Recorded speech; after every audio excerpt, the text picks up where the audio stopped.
evacuated this morning when all of this was taking place, when the threat on the Pentagon was taking place. Now they're just now letting people back in. We are, I believe, the first reporters to broadcast live from here. Others just getting into the compound now. The security all day long. We were just across the street watching the dogs, the bomb-sniffing dogs out on the compound. Agents at one point patrolling across the street in Lafayette Park with automatic rifles. That an extraordinary scene. We occasionally have bomb scares here. There are occasionally other threats, security threats that cause high level of alerts. Nothing in my 4+ years on this beat, nothing at all like this today. Okay, John King, we'll be back to you. Stand by. Meanwhile, let's go back to Bill Hemmer in Atlanta. Bill? Well, thank you, and to our viewers who are just joining us possibly at this time, what has been a very already long and horrendous day in the U.S. We're going to quickly recap the developments of this day. It began with a series of coordinated terrorist attacks against the U.S. Then at the top of this hour, less than 60 minutes ago, explosions were seen in Kabul. That's the capital city in Afghanistan. However, reporters traveling with the president and the White House also tells us these explosions are not part of a U.S. strike against the country. Afghanistan's Taliban has been harboring fugitive terrorist Osama bin Laden. U.S. intelligence officials have told CNN there are good indications that persons linked to Osama bin Laden may be responsible for today's terrorist attacks in the U.S. However, that is far from confirmed at this point. Both towers of New York's World Trade Center and a section of the Pentagon have been destroyed. At this time, Nick Robertson by video phone joins us from, again, Kabul, the capital city of Afghanistan. Nick, what do you have for us at this point? Well, Bill, we can confirm that the Northern Alliance, that's the alliance of fighters fighting the Taliban, who hold the last 5% of the country in the northeast of Afghanistan that the Taliban have yet to conquer. They have confirmed to us from their spokesman up there in the north of Afghanistan that they were responsible for the explosions here in Kabul this evening. They also say that they plan more such attacks. They don't say where and they don't say when. They say that they will brief us shortly on that, but they are claiming responsibility for the attacks we've seen here in Kabul this evening. It's not normal for them to attack Kabul in this way, but their leader, Ahmed Shah Massoud, a very key commander who holds together the alliance of fighters in the north of Afghanistan, he rose to fame during the Soviet occupation in the 1980s, where he was undefeated. All right, clearly we have a breakup of our signal there from Nick Robertson in Kabul, Afghanistan. What you're seeing, though, as the video phone, late technology that allows us to see these nighttime pictures here. It's not nearly as clear as a regular television monitor would provide, but we can see the images of a quieter capital city of Kabul, and Nick Robertson's audio clearly has dropped off at this point. We hope to reestablish the signal again. It's almost 3 o'clock in the morning in Afghanistan, but back in New York, it's just about 7 o'clock, and again, we're about 10 hours removed from what has been a day that will live for a long time in the memories of a lot of Americans who have watched the images throughout the day. Back to New York City, the island of Manhattan, and CNN's Paula Zahn. Paula. Thank you so much, Bill. And as you just said, even though we're 10 hours out, you can see behind me the remnants of the fire still coming from that area where 2 commercial hijacked jets rammed into Tower 1 and Tower 2 of the World Trade Center. Within the past hour, building number 7, which is also attached to that area, collapsed. As you might remember earlier in the day, Tower number 1 and 2 collapsed, the South and North Tower. We are now being told by officials that the Marriott Hotel, which is in the vicinity of this area, is also in the position of being so degraded it might collapse as well. Just to bring you up to date on what we're facing in New York City right now, a lot of folks got trapped here this morning when a lot of public transportation shut down. We are now told that some of the outbound bridges are now opened up for people to leave the city. We can confirm now that the nation's airports have been completely shut down at least until noon tomorrow. Some conflicting information on that. Another report suggests that those flights might be postponed indefinitely.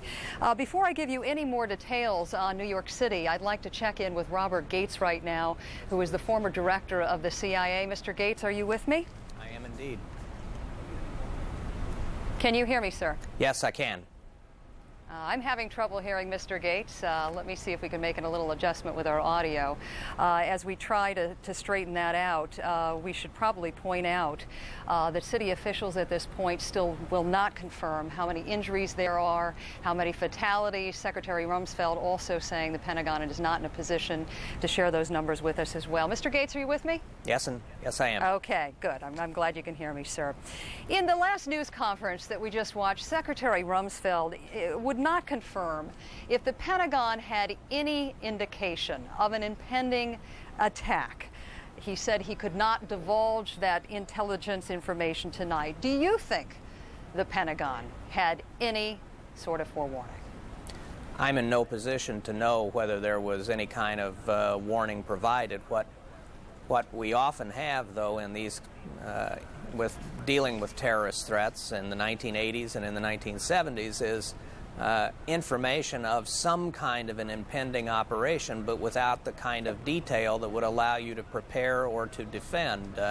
We ran into that with the attack on the Marine barracks in Lebanon in the early 80s and so on. So there might have been some kind of a general warning, or there may have been a specific warning, but often you get the kind of information that allows you to say something is coming, but without the kind of detail that allows people to take specific actions.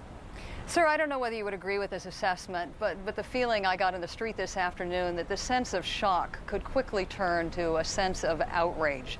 Why weren't we better prepared, or why wasn't the United States better prepared for this kind of attack? I think we have to bear in mind, even against the background of this catastrophe today, that the FBI and CIA have thwarted some very major terrorist operations against the United States in recent years. They've had some very important successes and saved a lot of lives.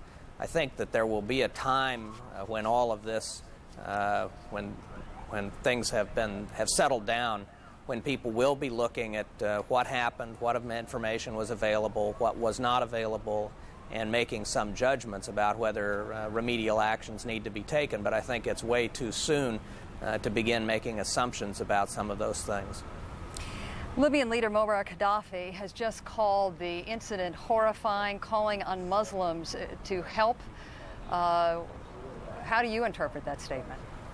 Well, my guess is that there are an awful lot of people around the world that are pretty frightened right now about what the United States is going to do. As you said, this sense of horror is likely to turn to a sense of outrage, and I think the rest of the world, and particularly people that in the past have supported terrorists and given them a safe harbor, and helped them in some way, are probably quite worried at this point about what may be coming against them. All right. Unfortunately, we're going to have to leave it there, Mr. Gates, because we need to go back to Wolf Blitzer. We're going to get back to you later on this evening. Wolf Blitzer joins us now back from the Washington Bureau. Wolf. Thank you very much, Paula. And we want to go right to Jamie McIntyre, our military affairs correspondent. He's standing outside the Pentagon, which, of course, took a huge blast today, a big attack at the Pentagon. Jamie, tell us, first of all, the headline from what the Defense Secretary Donald Rumsfeld said at this briefing that we just heard. Well, probably the headline is what he didn't say, which is what the United States will do next, except to hint that the U.S. has firm resolve in this matter. Perhaps the biggest hint coming from Joint Chiefs Chairman General Hugh Shelton, who said he doesn't want to talk about what's going to happen next, but he said to the American public, rest assured, make no mistake, your armed forces are ready. So the United States clearly hinting that they are willing to take military action as soon as they can determine who is responsible for hijacking these planes and then crashing them into these buildings. Here at the Pentagon, the building is still smoldering, but the Pentagon, the head of the incident command team says that they believe they have the fire contained. It's not yet under control, and they think that they'll have the fire under control shortly. Secretary Rumsfeld vowed that the building would be open for business tomorrow. He's talking talking about, of course, the other side of the building where his offices are located, where the Pentagon briefing room is located. And the Pentagon wanted to make a point tonight of having Rumsfeld in the briefing room to show that the U.S. government and the headquarters of the U.S. military is operating. And he was flanked with bipartisan support from Capitol Hill, the leading Democrat and Republicans from the Senate Armed Services Committee there to show support that the United States, when attacked, has no divisions in its political will. Again, the Pentagon will not comment on how many casualties there are here. We know that there are probably at least 100, perhaps more. Incident teams, special urban rescue teams from the neighboring counties around here have been brought in to help sift through the rubble and look for survivors, despite the fact that when you have a smoky fire like this, it's almost impossible for people to survive. The rescuers say that they still have hope, that in these cases there still can be people trapped in areas perhaps where there was some air where they could survive, and they will not be giving up hope until they go through all of this wreckage. Wolf? Jamie, and just to recap, the devastation at the Pentagon, at that corridor at the Pentagon, several corridors, indeed the result of a hijacked American Airlines flight, Flight 77 from Washington Dulles Airport, scheduled to fly to Los Angeles International, hijacked and flown from Dulles Airport, which is about 15 to 20 miles or so from the Pentagon, crashing into the Pentagon, causing that devastation. Did we get any hard numbers killed and injured in the attack?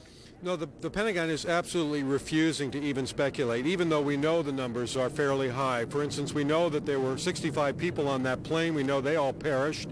We know that there are people in those offices that were right in an area of the Pentagon that had just been renovated, part of the multi-billion-dollar renovation here at the Pentagon. We know there have been bodies taken out. In fact, Rumsfeld made a comment at one point that he wasn't going to talk about what comes next while they're still removing bodies from the Pentagon.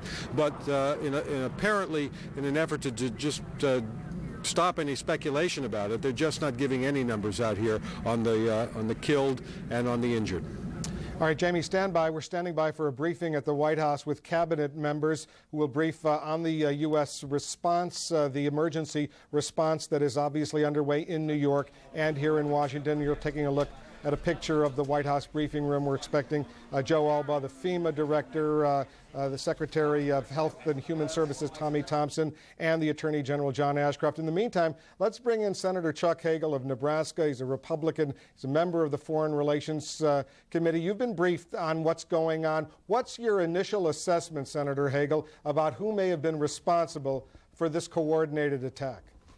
As has been said here tonight, we don't know. We will untangle this mess.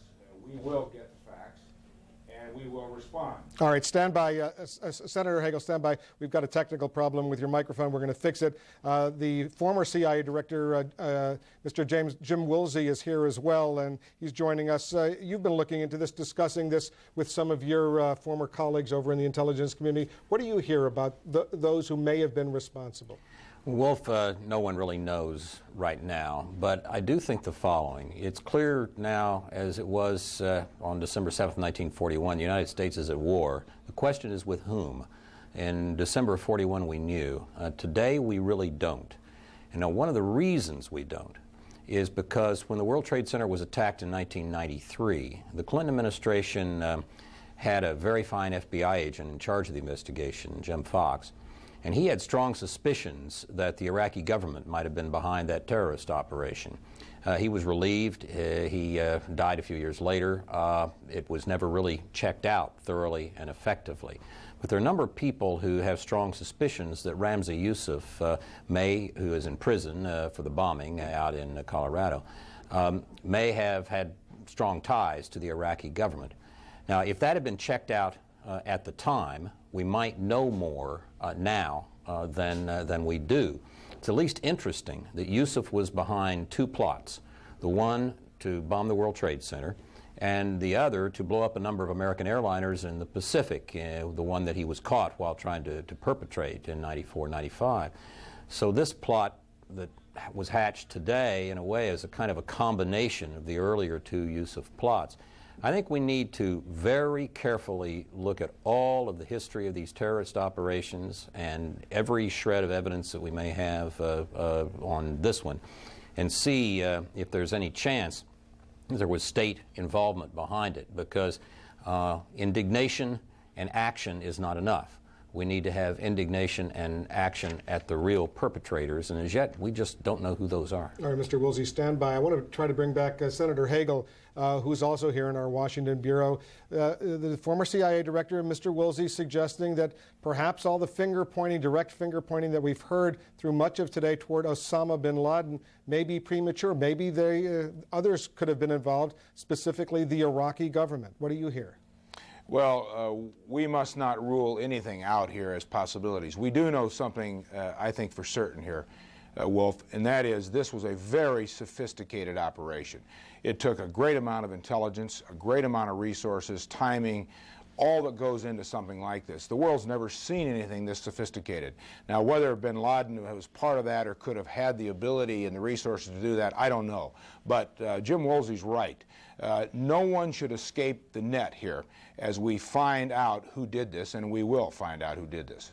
Is there a sense, though, that, Senator Hagel, is there a sense that that it definitely was some Middle East-oriented group that coordinated this attack, that it was not necessarily, as Oklahoma City was, a homegrown U.S.-sponsored attack? I don't know the facts here, but I would think it quite unlikely that it would be a homegrown domestic group involved here. I just don't think that would be the case. What part of the area of the world these perpetrators and cowards are from, I don't know. Stand by. Here's the Attorney General in the White House briefing room, John Ashcroft.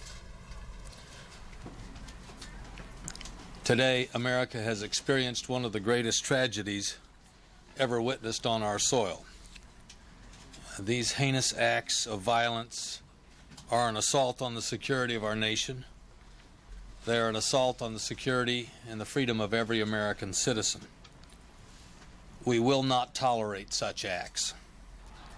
We will expend every effort and devote all the necessary resources to bring the people responsible for these acts, these crimes, to justice.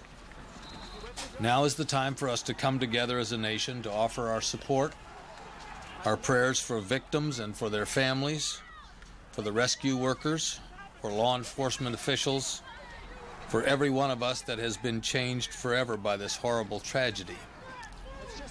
The following is a summary of the known facts surrounding today's incidents. American Airlines Flight 11 departed Boston for Los Angeles, hijacked by suspects armed with knives.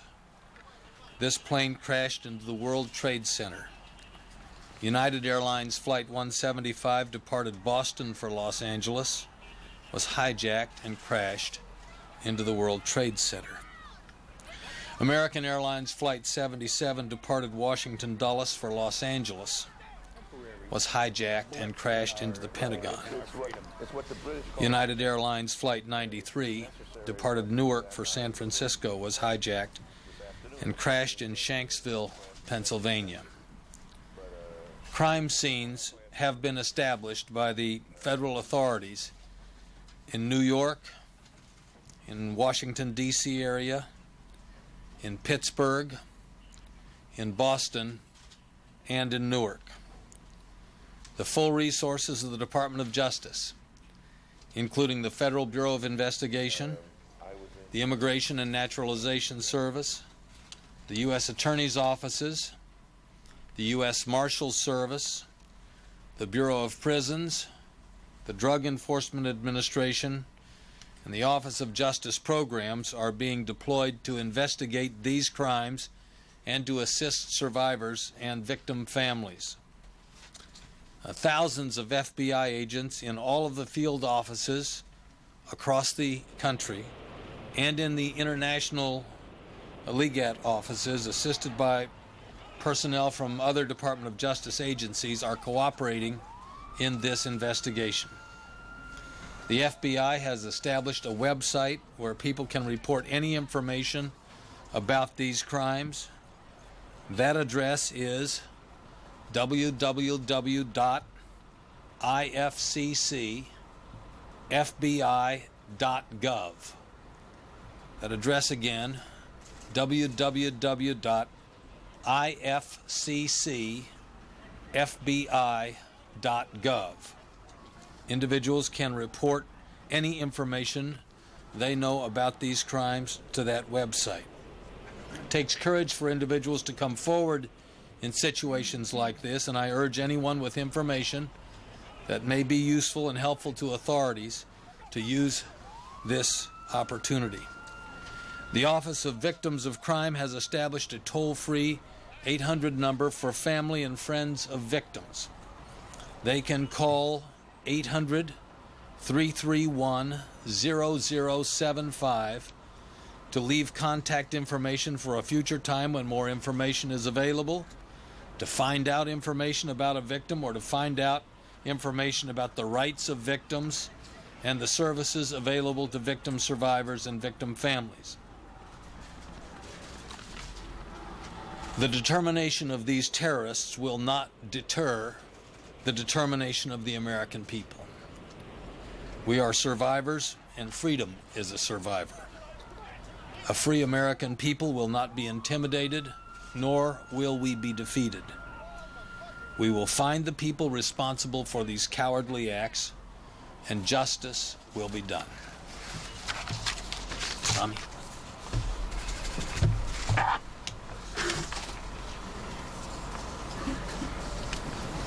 Every single American lost something today. And every one of us at this time expresses our deepest sympathy to the victims of today's tragedies and their families. It is now our mission to begin the healing from this tragedy. From the moment that we learned of these attacks, the Department of Health and Human Services has begun readying teams and resources to be sent to New York City and the Washington area to meet any needs of state and local officials. So far, we have sent 4 disaster medical teams to New York City and 3 of these disaster medical teams to the Washington, Northern Virginia, Baltimore area. These medical teams each consist of about 35 physicians, nurses, and emergency medical technicians. They are all trained to deal with traumatic injuries and other emergency needs. We've also sent 4 disaster mortuary operational response teams to New York and 3 to the greater Washington area. We're also in the process of shipping a great deal of emergency medical supplies to New York City with the help of the Centers for Disease Control. In short, we're making the full force of the Department of Health and Human Services, both its resources and medical expertise available to the areas that need our assistance. We've also this afternoon activated the United States Public Health Service Commission Corps, which consists of approximately 6,000 health professionals. We also are giving backup assistance to the 500-bed ship Comfort from the United States Navy. Americans all over are calling up and asking what they can do. The best thing they can do is respond to this great call by volunteering to give blood. We need Americans to continue to answer that call. No matter where you live, please do your civic duty and assist us by donating blood.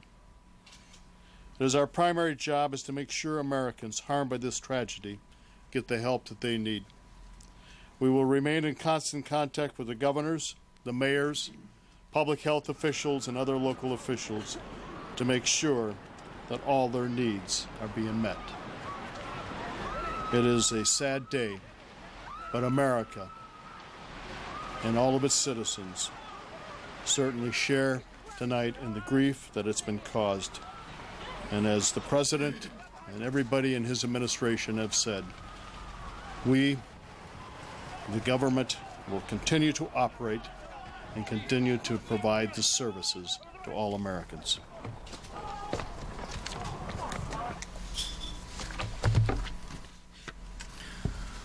One of the most cherished freedoms is the freedom of movement, the ability to move freely and safely. But today that freedom was attacked. But we will restore that freedom throughout the national transportation system as soon as possible. We're looking at a picture also on Capitol Hill where the Senate and House leadership is preparing to speak, flanked by hundreds of members of the U.S. Congress. Here's the Speaker of the House, Dennis Hastert. The hearts and souls and feelings of the victims and the families that were a part of this great tragedy that happened in this country today. Our prayers and thoughts and words of consolation goes out to all those who have suffered. But one thing that happens here in this place is when American suffers and when people perpetrate acts against this country, we as a Congress and as a government stand united, and we stand together.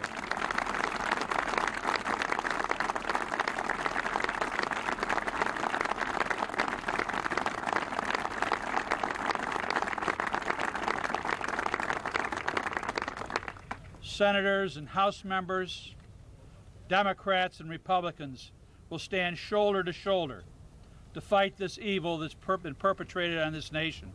We will stand together to make sure that those who have brought forth this evil deed will pay the price. We're not sure who this is yet.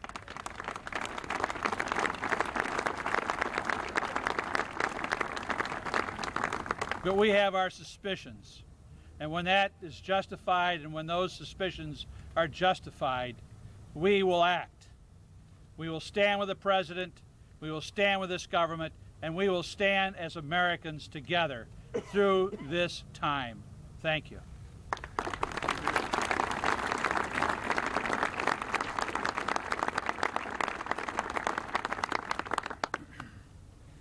Today's despicable acts were an assault on our people and on our freedom.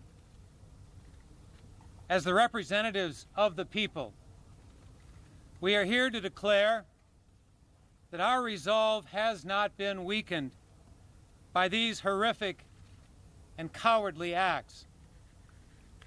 Congress will convene tomorrow.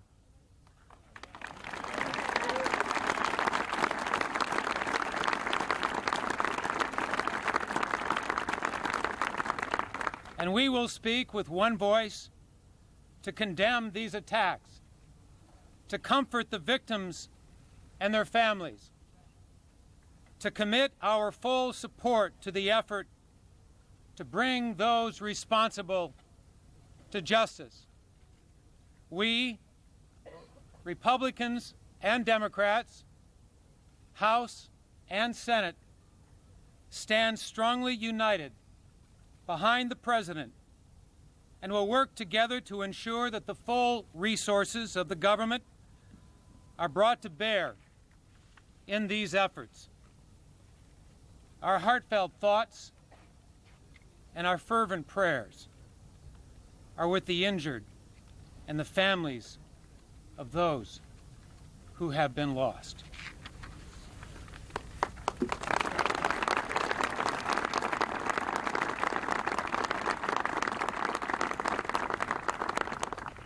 We know as a nation, as we said, our thoughts and prayers are with those families and those injured and those who are the casualties of today's attack. We also remember those thousands of people who are rescue workers.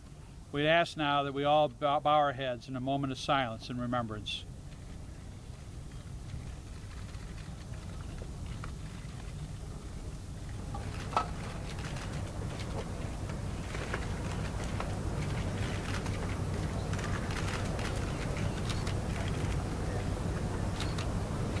Thank you.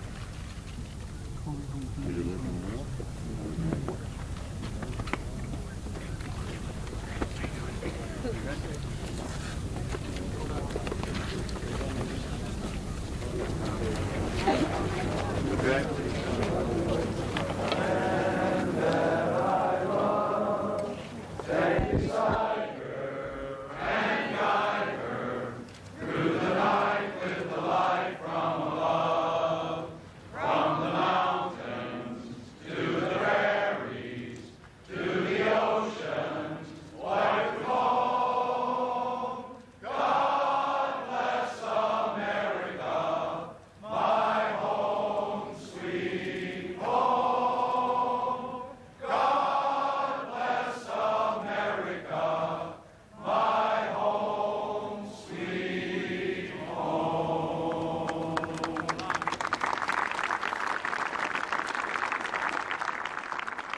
A pointed display of bipartisan unity at this critical moment in U.S. history. It seemed like a spontaneous singing of God Bless America by scores of members of the U.S. House of Representatives and the U.S. Senate. Seriously